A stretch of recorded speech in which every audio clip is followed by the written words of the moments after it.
I've been reflecting on something that happened several weeks ago. I was traveling. Then, when I returned home, I immediately jumped back into work because there were so many new initiatives set to launch at my place of work. And then, on top of that, Chicago's air quality became really poor. I didn't realize just how much it was affecting me until I noticed how congested I had become. I kept trying to push through it because that's what many of us do. We convince ourselves that we can just keep going. But towards the end of that week, something changed. It was a day that I had ran several errands. I checked things off my list, and then I caught myself asking, okay, all right, what else needs to be accomplished today? What's next?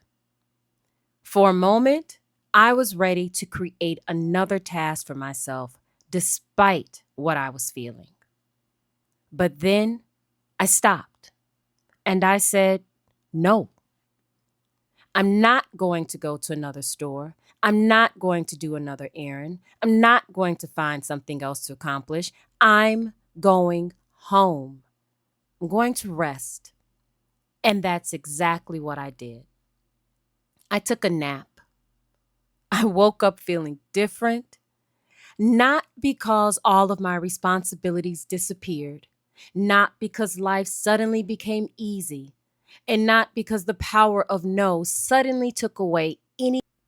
When you're constantly moving, you begin to believe that's just what life is supposed to feel like.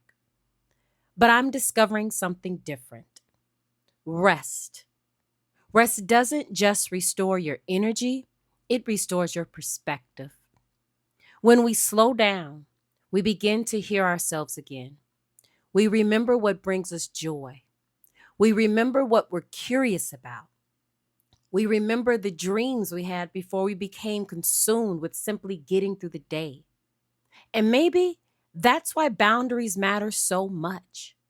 Boundaries aren't about refusing to cooperate, shutting people out, isolating yourself, or any of the other negative descriptions associated with them by those who we set boundaries in front of. They're about making room for yourself, making room to breathe, making room to think, making room to heal, making room to remember who you are beneath all of the responsibilities.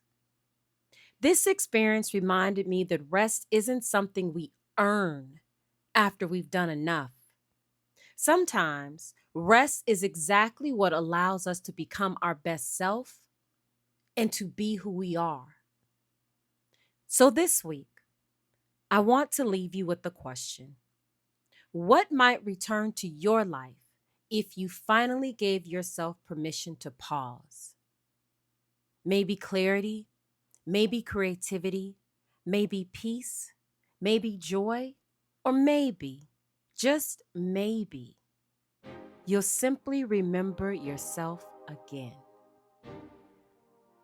This is Rooted in Care, where wisdom meets care.